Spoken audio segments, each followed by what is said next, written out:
लेकिन 30 साल जो एमएलए रहा, क्या किया? झेल रहे हैं आप लोग? झेल रहे हैं हम 30 साल। पहले मेरी अम्मी बीमार हो गई और चारपाई पर हम लोग 4 लोग कंधे पर लेकर के जा रहे थे और मेरी माँ तड़प रही थी और हमारा कलीजा फट रहा था। बताइए ऐसे एमएलए का हम किस तरीके। जो लोग हमारे पास दुहाई देते हैं, जो हमसे ये कहते हैं कि आपकी समस्या को दूर करने के लिए, आपकी बदहाली को दूर करने के लिए आप हमको वोट दीजिए, हम आपका हर समस्या को दूर करेंगे, ये कांग्रेस आरजेडी वाले हमेशा हमसे धोखा किया।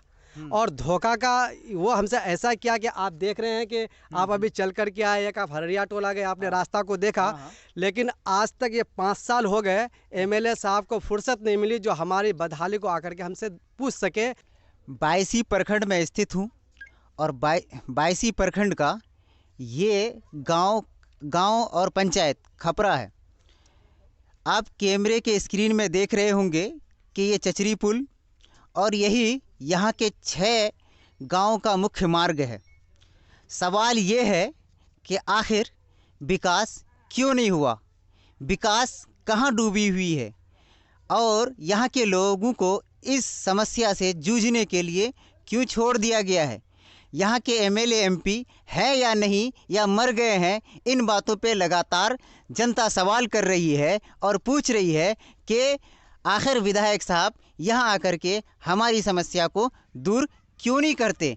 क्योंकि मुख्य कार्यालय जाने के लिए, चाहे प्रखंड हो, जिला स्तर का हो, किसी किस्म का कोई भी कार्यालय पहुंचने के लिए यही वो मार्ग है जो चचरी पुलों के ज़रिए है। और लोगों को क्या परेशानी होती होगी आप खुद बहुत समझ सकते हैं, जो मैं आपको दिखाने की कोशिश कर रहा हूं।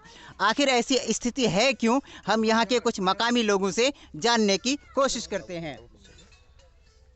सबसे पहले मैं आप सभी लोगों का जो यहाँ पर आए हैं इस बदहाली को दिखाने के लिए मैं उनका शुक्रगुजार हूँ और तहे दिल से आप लोगों का शुक्र अदा करता हूँ। देखिए कि इसकी सबसे बड़ी कारण ये है कि यहाँ पर जो एमएलए एमपी से सवाल नहीं पूछा गया, जिनको झोली भर भर के वोट दिया गया और उनसे ये ना पूछा गया कि आपको हम वोट क्यों दे रहे हैं, उस वोट का हमने जो कारण होता है, वोट का जो कीमत होता है वो हमने नहीं पूछा, जिसके वजह से यहाँ के एमएलए एमपी हमसे वोट लेकर के हमारे साथ अन्याय किया। कितने साल से हैं एमएलए एमपी? ये देखिए, अगर एमएलए एमपी की बात करेंगे तो मुल्क आज़ाद हुए तकरीबन 73 साल हो गए। हाँ।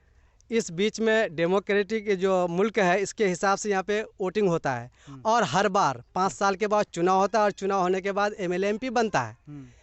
यहाँ तकरीबन आरजेडी के और कांग्रेस गठबंधन की सरकार रही है, एक बार शायद बीजेपी की सरकार रही, एमएलए रहा यहाँ पर, लेकिन और हमसे ये कह सके कि आपकी जो परेशानी उसको दूर करूंगा, ऐसा कभी नहीं हुआ। जब इलेक्शन का मौका आता है तो वो फ़ोन पर और हमें आ जाए एमएलए साहब तो क्या करेंगे? देखिए, एमएलए साहब आएगा तो इलेक्शन है और हफ्ता दिन के अंदर जी बिल्कुल वो आएंगे तो सबसे पहले उनसे यही पूछूंगा कि आप पहले 5 साल का हिसाब दीजिए, उसके बाद आप अंदर इन कीजिए। अच्छा। क्योंकि पहले बार भी वो जब 5 साल पहले आए थे वो यही हमसे कहा था कि आप हमको वोट दीजिए, आपका काम करेंगे, आपका पुल बनाएंगे, आपके रास्ता बनाएंगे, लेकिन वो अब तक 5 साल में एक बार भी हमारी परेशानी को देखने के लिए नहीं आए। आप कुछ कहना चाहेंगे एमएलए साहब से? बिल्कुल कहना चाहेंगे। देखिए, एमएलए साहब 2015 में जब महागठबंधन बनी थी, कहा कि इस बार हमको जिताइए और खपड़ा में पुल बनाएंगे। पुल क्या बना वो आपके सामने में है। और आज से 2 महीना पहले मेरी अम्मी बीमार हो गई और चारपाई पर हम लोग 4 लोग कंधे पर लेकर के जा रहे थे और मेरी माँ तड़प रही थी और हमारा कलीजा फट रहा था। बताइए ऐसे एमएलए का हम किस तरीके से स्वागत करें। जिस तरीके से भी स्वागत करें वो कम होगा। तो क्या करना है उसके स्वागत के लिए? उसके स्वागत के लिए हम एमएलए को कहेंगे कि यहाँ पर आएँ और 5 साल में उन्होंने काम क्यों नहीं किया इसका हिसाब दें और यहाँ की जनता की क्या गुनाह किया था जो इतनी बड़ी सज़ा उनको दी गई।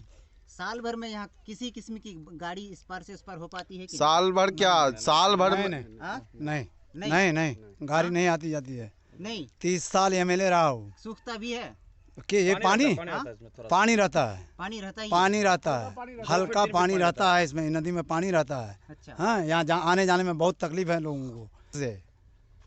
क्यों ऐसा क्यों? अब वही ना बताएगा क्यों ऐसा।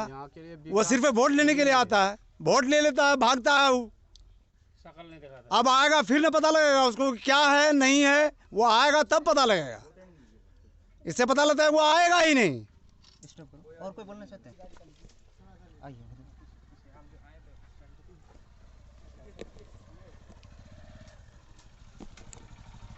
कैसा लगा?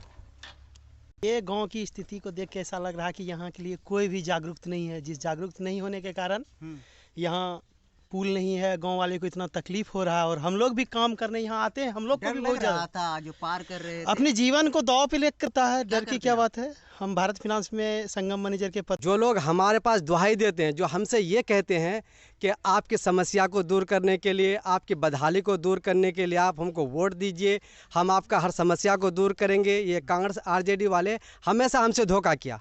और धोखा का वो हमसे ऐसा किया कि आप देख रहे हैं कि आप अभी चल कर के आए, एक आप हररिया टोला गए, आपने रास्ता को देखा, लेकिन आज तक ये 5 साल हो गए एमएलए साहब को फुर्सत नहीं मिली जो हमारी बदहाली को आकर के हमसे पूछ सके। अच्छा, थोड़ा सा नाम दिया। मेरा नाम राघव कुमार है, मैं अररिया डिस्ट्रिक्ट से बिलोंग करता हूँ। रिजवान वीडियो ही क्या रुक जा रहा था।